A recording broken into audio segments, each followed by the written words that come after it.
अब तक तो यही माना गया और देखा भी गया कि जो बीजेपी की वॉशिंग मशीन में धुलकर पास हो गया, साफ हो गया, वो ईडी, सीबीआई, इनकम टैक्स या फिर पुलिस के छापेमारी से बच गया।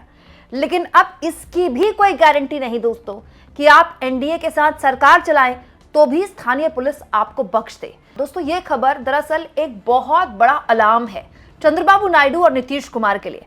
नीतीश कुमार तो खैर बिहार की राजनीति में एक बार फिर से सबसे बड़े स्टार बनकर उभरे, फिर से मुख्यमंत्री बन गए। लेकिन चंद्रबाबू नायडू एक ऐसे राजनेता जो न केवल आंध्र प्रदेश में लंबे वक्त के बाद सत्ता में वापसी कर पाए, बल्कि उन्हीं की वजह से राजनीतिक बैसाखी में मोदी जी की सरकार चल रही है। लेकिन दोस्तों महाराष्ट्र में कुछ ऐसा हुआ है जो इस बात के साफ संकेत देता है कि आप बीजेपी के एलाय हो तो भी, आप बीजेपी के सहयोगी हो तो भी आप छापेमारियों से बच नहीं सकते। दोस्तों आप जानते हैं महाराष्ट्र में म्युनिसिपल इलेक्शंस के बीच लगातार सरगर्मियां तेज हैं। कोई किसी से गठबंधन कर रहा है, कोई किसी से गठबंधन कर रहा है। लेकिन इस बीच एक बहुत ही हैरतअंगेज खबर सामने आई और ये खबर सबको चौंकाने वाली थी। दरअसल दोस्तों हुआ ये कि बीजेपी के एलआई अजित पवार, जिनको एक वक्त में देवेंद्र फडणवीस चक्की पीसिंग करते थे, बाद में उन्होंने अपने चाचा की पार्टी तोड़ी और बीजेपी के साथ सरकार बना ली, फिर दोबारा बीजेपी के साथ चुनाव लड़ा और अभी फिलहाल वो महाराष्ट्र के डिप्टी सीएम हैं।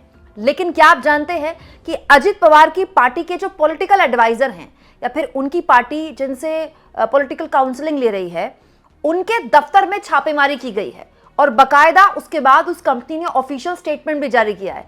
मतलब बीजेपी के साथ सरकार चलाने वालों के दफ्तरों में भी छापेमारियां हो रही हैं। दोस्तों एक कंपनी का नाम है डिजाइन बॉक्स। ये एक काउंसलिंग कंपनी है, पॉलिटिकल काउंसलिंग करती है। आप जानते हैं हमारे देश में प्रशांत किशोर के बाद एक अलग तरह का चलन शुरू हो गया है कि जो राजनीतिक दल है, खासतौर पर जो क्षेत्रीय दल है, वो अलग अलग कंपनियां हायर करते हैं। जैसे टीएमसी ने आईपैक कंपनी हायर की थी और पिछले हफ्ते आप जानते हैं उस कंपनी के दफ्तर और घर में छापेमारी हो गई और उस छापेमारी के बीच ममता बनर्जी घुस गई, काफी ड्रामा हुआ। लेकिन दोस्तों टीएमसी तो विपक्ष का हिस्सा है। यहां तो अजित पवार की पार्टी जिससे सलाह ले रही है, जिस कंपनी से, डिजाइन बॉक्स, उनके दफ्तर में पुणे पुलिस पहुंच गई। दोस्तों यहां मैं आपको बता दूं महाराष्ट्र में म्युनिसिपल कॉर्पोरेशन के इलेक्शन तो हो ही रहे हैं, वहीं डिस्ट्रिक्ट काउंसिल और पंचायत कमेटी के इलेक्शन भी होने हैं।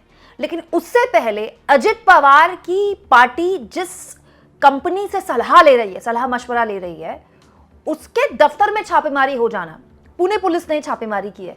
इस पर बकायदा ऑफिशियल स्टेटमेंट डिजाइन बॉक्स की तरफ से शेयर किया गया है। हालांकि कंपनी द्वारा ऑफिशियली कहा गया है कि एक रूटीन वेरिफिकेशन प्रोसेस था और हमारी कंपनी ने पूरी तरह से पुणे पुलिस को इसमें कोऑपरेट किया है। मतलब ये तो रूटीन वेरिफिकेशन प्रोसेस था।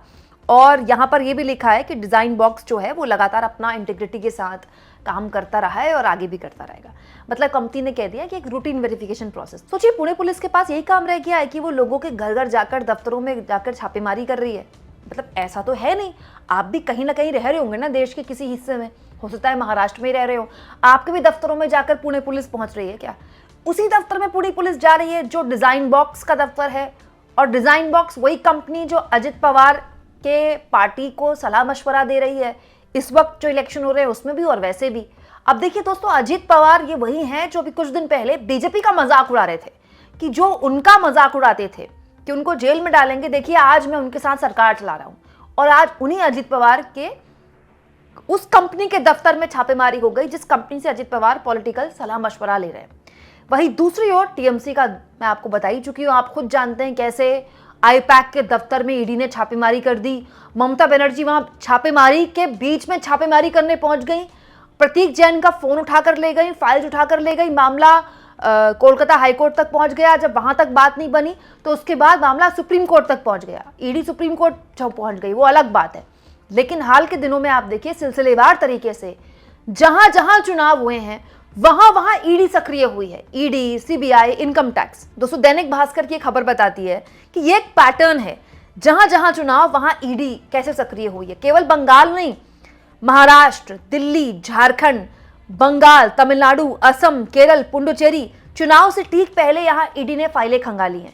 इनफैक्ट थालापाती विजय, जिनकी पहली बार पार्टी पॉलिटिक्स में उतरी है टीवी के, उनसे घंटों पूछताछ की है सीबीआई ने, क्योंकि अभी कुछ महीने पहले उनके कार्यक्रम में भगदड़ मची थी जिसमें कई लोगों की जान गई थी, याद होगा आपको। कई घंटे थलापति विजय दिल्ली में आए और उनसे सीबीआई ने पूछताछ भी की इस मामले में। आप देखिए, जहां भी चुनाव होते हैं वहां इस तरह की एजेंसियां सक्रिय हो जाती हैं। लेकिन इस बार ये बहुत खतरनाक चीज हुई है। बीजेपी के एलआई की कंपनी के दफ्तर में छापेमारी हो गई, वो भी स्थानीय पुलिस के द्वारा।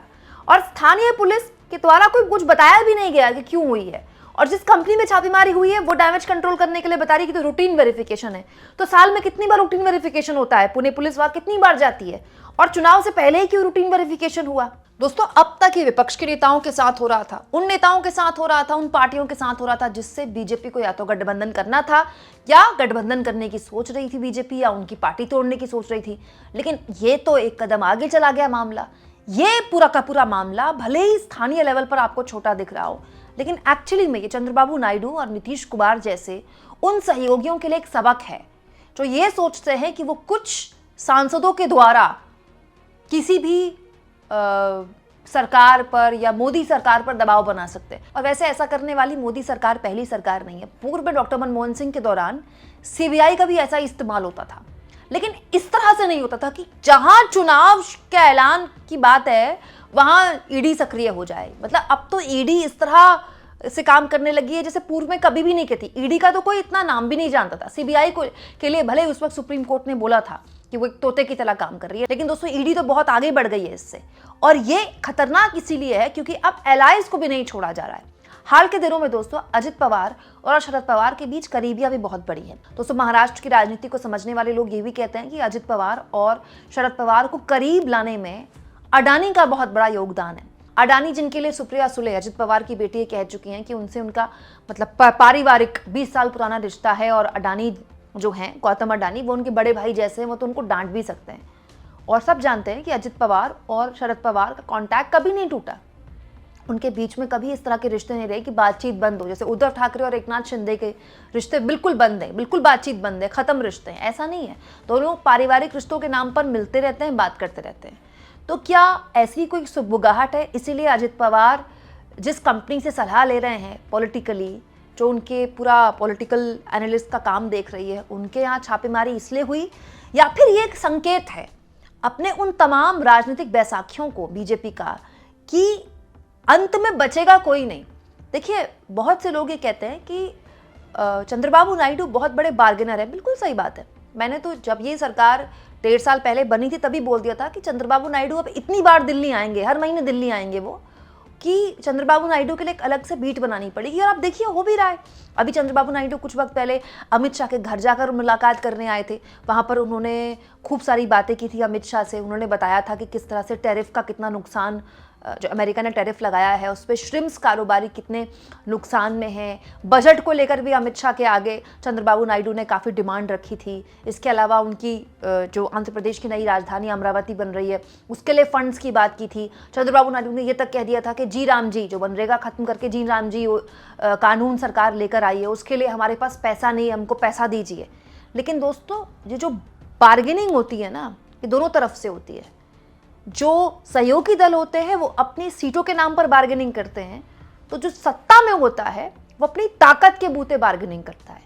तो ये जो हथकंडा अपनाया गया है अजित पवार के ऊपर, ये भले ही अजित पवार के ऊपर अपनाया गया हो स्थानीय लेवल पर, लेकिन ये संदेश बहुत बड़े हैं चंद्रबाबू नायडू के लिए भी, नीतीश कुमार की पार्टी के लिए भी। हालांकि महाराष्ट्र की राजनीति तो ऐसे करवट बदल रही है कि जिसको कभी किसी ने सोचा नहीं था।